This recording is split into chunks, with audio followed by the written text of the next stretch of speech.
प्यारे छात्र छात्राओं, हमने अगले वीडियो में देखा था कि आंदोलन की जो रूपरेखा थी स्वराज के लिए, अनेक लोग उससे जुड़े, लेकिन उनकी जो विचारधारा थी अलग अलग थी। उसी के तहत एक हेडिंग आता है कि बागानों में स्वराज। असम में जो बागानों में मजदूर काम करते थे, उनको जब इस बात की जानकारी हुई कि महात्मा गांधी द्वारा स्वराज अभियान को चलाया जा रहा है, तो उनको एक आशा का किरण नजर आया। लेकिन एक सबसे बड़ी समस्या थी कि 1859 ईस्वी में इंग्लैंड ने एक कानून बनाया था, इनलैंड इमिग्रेशन एक्ट के तहत बागानों से मजदूर चारदीवारी से बाहर नहीं जा सकते थे।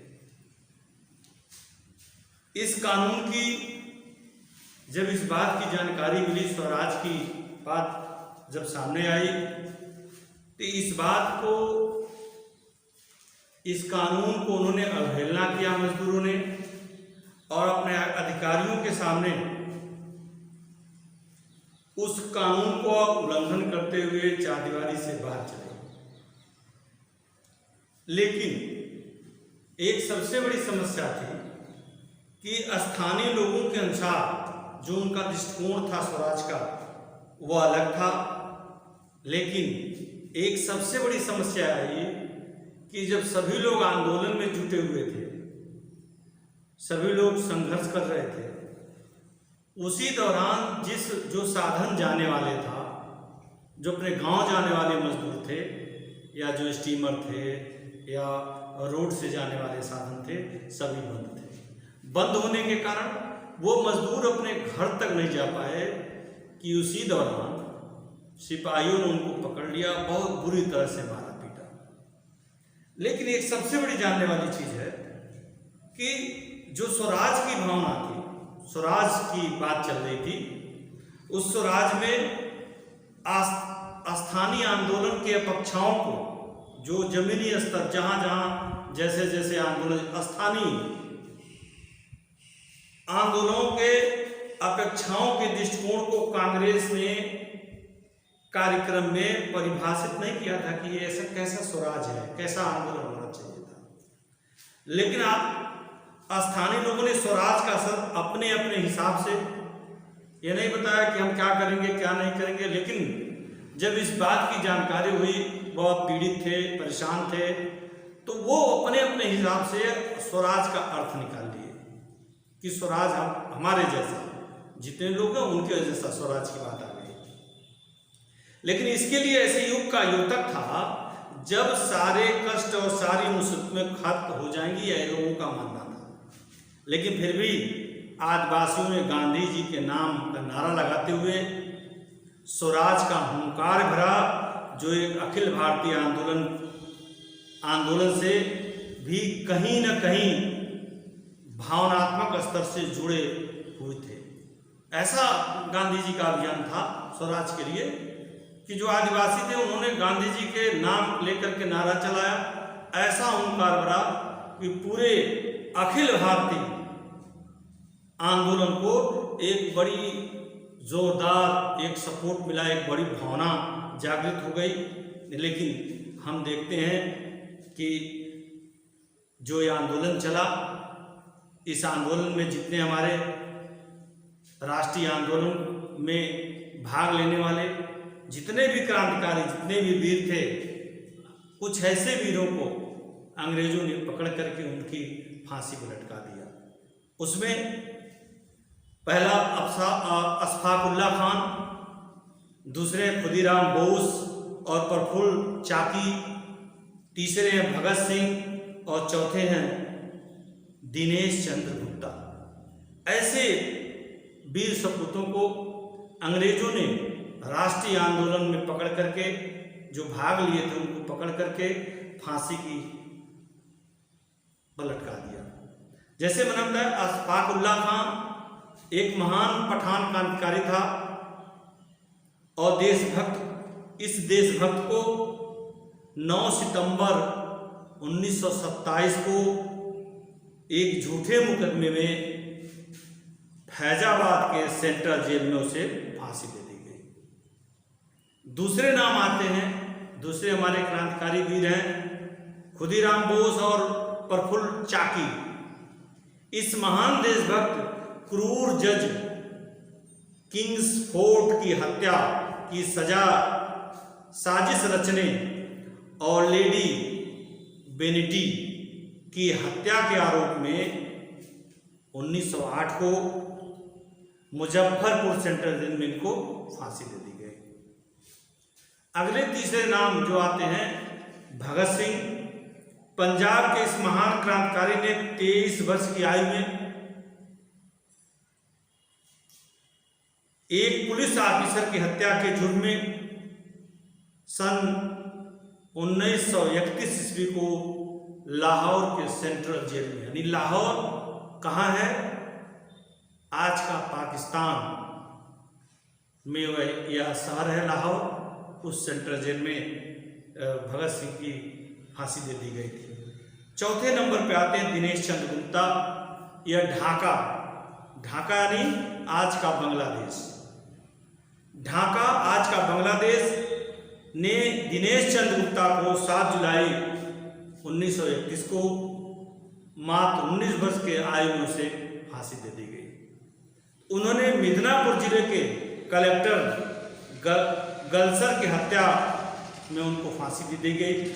तो हमने देखा कि स्वराज का माने अपने अपने तरीके से लोगों ने लगाया और गांधी जी इस हिंसक आंदोलन से परेशान हो गए थे।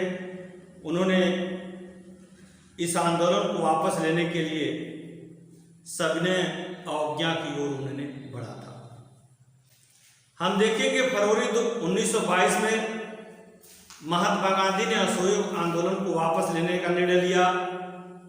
महात्मा गांधी को लगता था कि यह आंदोलन हिंसक होता जा रहा है, सत्याग्रही को व्यापक प्रशिक्षण की आवश्यकता है, यानी उनको बताने की जरूरत है कि हमको स्वराज कैसे लड़ना है।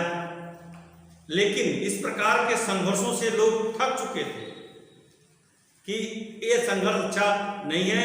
लेकिन 1919 में गवर्नमेंट ऑफ द इंडिया के अंतर्गत गठित की गई एक प्रांतीय परिषद के चुनाव में भाग लेना चाहते थे कांग्रेस। कुछ कांग्रेस नेताओं का यह मानना था कि परिषद में रहते हुए हम ब्रिटिश की नीतियों का विरोध कर सकते हैं, सुधारों का वकालत कर सकते हैं। यह देखना भी महत्वपूर्ण है कि ये परिषदें लोकतांत्रिक है कि नहीं है। CR दास और मोतीलाल नेहरू ने परिषद राजनीति में वापस लेने के लिए कांग्रेस के भीतर ही स्वराज पार्टी का गठन किया कि ये चीज वापस होनी चाहिए।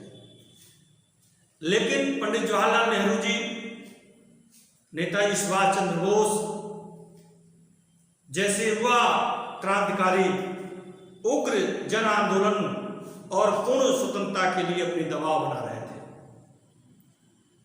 लेकिन इस दबाव बनाने के लिए विश्वव्यापी आर्थिक मंदी एक सबसे बड़ा काम किया कि विश्व में एक मंदी की दौर चल रही थी।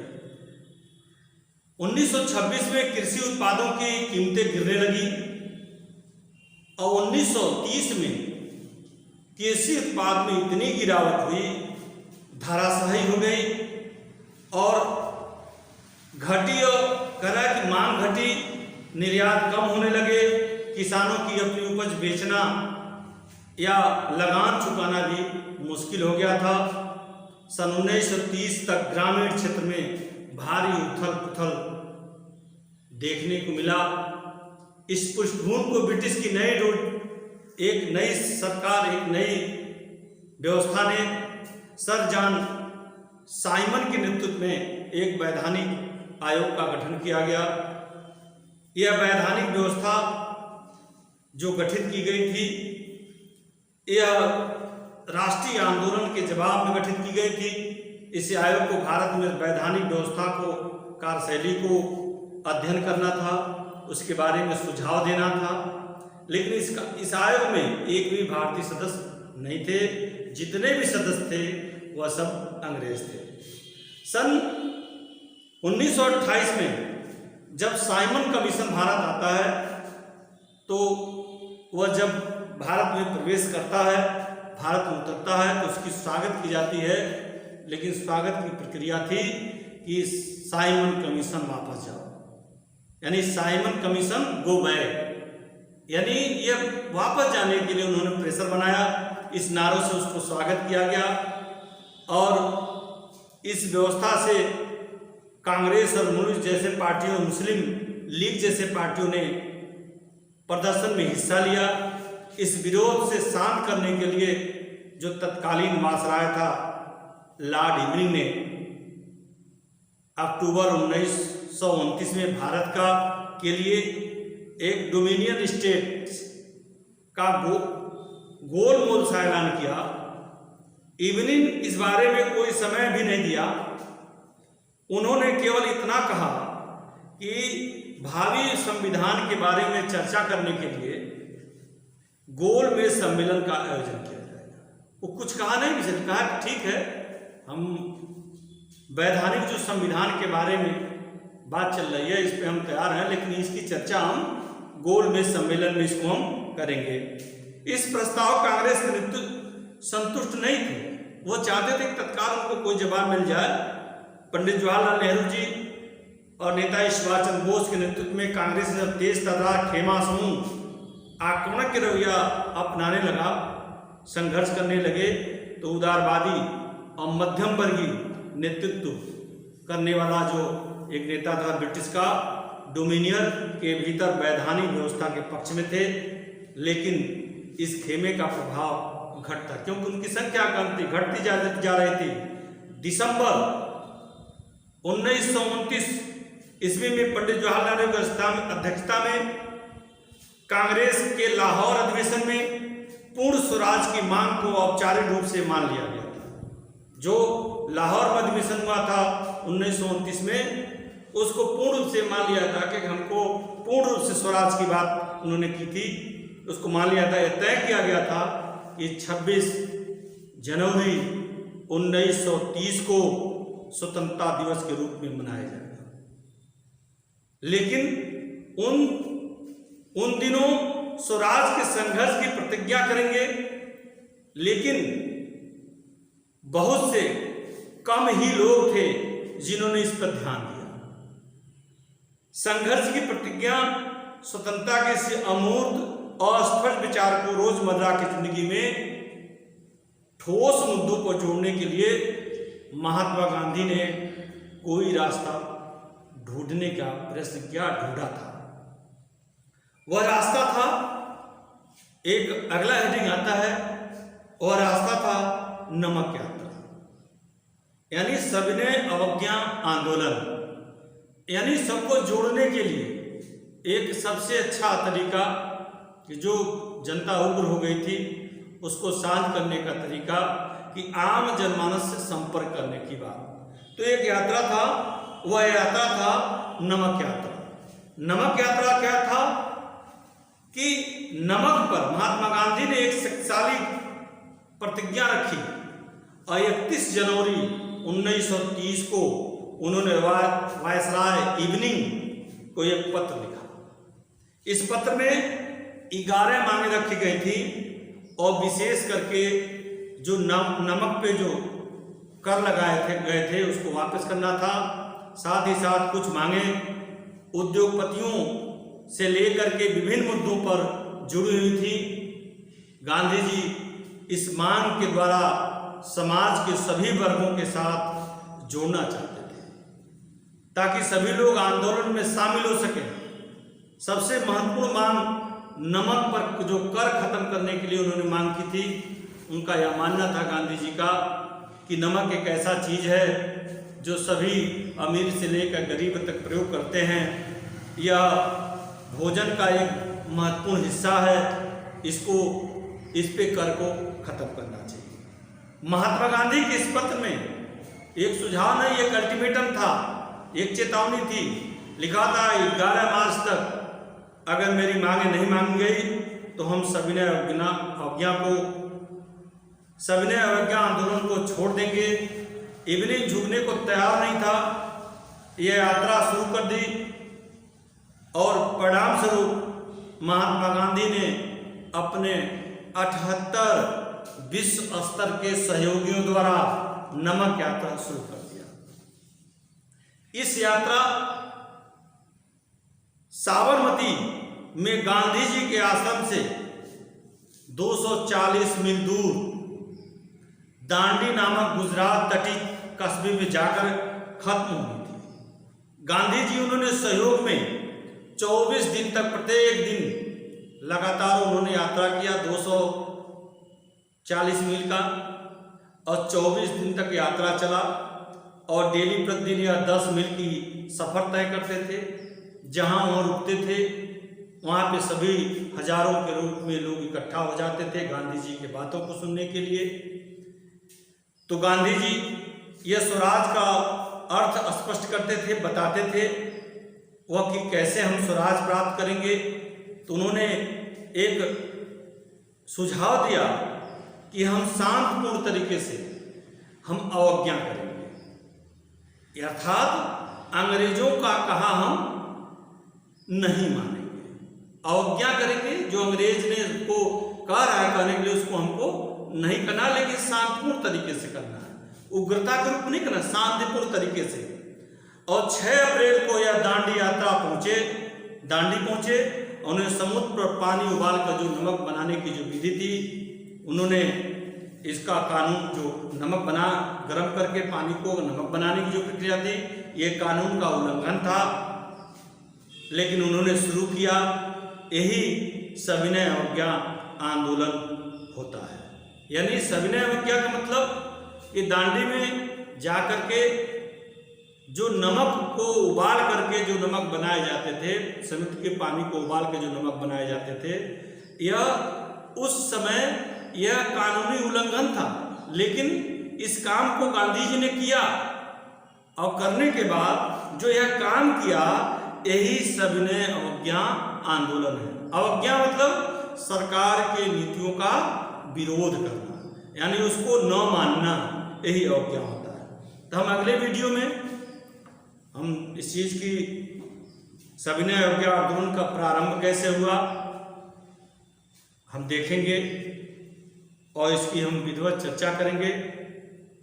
हम चाहेंगे कि सभी बच्चे अधिक से अधिक संख्या में इसमें जुटें, और यह सामाजिक विषय का है और विद्यालय का मोटो है कि अधिक से अधिक बच्चे इस वीडियो को देखें, पढ़ें, और आने वाले 2021 में हमारे बच्चे सभी 100% नंबर पा करके प्रदेश में, जिले में अपना नाम रोशन करें। Thank you.